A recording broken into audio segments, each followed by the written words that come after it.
జగన్మోహన్ రెడ్డి ఒక సైగ చేస్తేనే తెలుగుదేశం పార్టీని నామరూపాలు లేకుండా చేస్తాను ఆనాడు ప్రగల్భాలు పలికినటువంటి కొడాలని గతంలో గుడివాళ్ళ క్యాసినో పెడితే తెలుగుదేశం పార్టీ నాయకులు నిజ నిర్ధారణకు వస్తే మీరు నా బొచ్చు కూడా ఇంటికి ముక్క కూడా పీకలేరు అని చిటికి నేను చూపించి మరి మాట్లాడినటువంటి కొడాలని ఈరోజు ఏ దద్దమ్మల లోకములు లాక్కున్నాయంటాయా?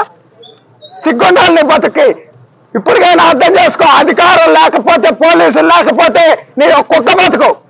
ప్రతిపక్షంలో ఉన్నప్పుడు కొడాలని ఎప్పుడు ఏం మాట్లాడలా, అధికారంలోకి వచ్చాక అధికారం బలుపుతో అధికారం మదంతో మాట్లాడి ఇవన్నీ కూడా ప్రభుత్వం ఉన్నాం. 2021లో కొడాలని సవాల్ ఇసిరాడు. తెలుగుదేశం పార్టీ అధికారంలోకి వచ్చి చంద్రబాబు గారు ముఖ్యమంత్రి అయితే రాజకీయ సన్యాసం తీసుకుంటా అన్నాడు. ఈరోజు అడుగుతా ఉన్నాం కొడాలని రాజకీయ సన్యాసం తీసుకోవడానికి రెడీగా ఉన్నామని అడుగుతా ఉన్నాం.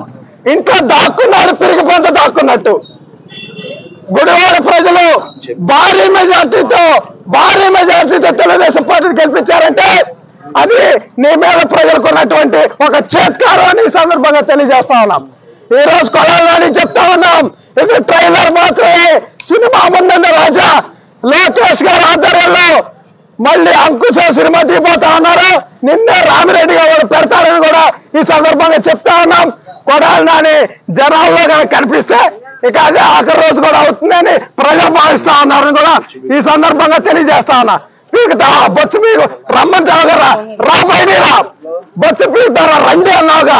చంద్రబాబు స్థాయి కాదు ఇది, మా స్థాయి సరిపోతుంది, రా బయటికి రా కొడాలని.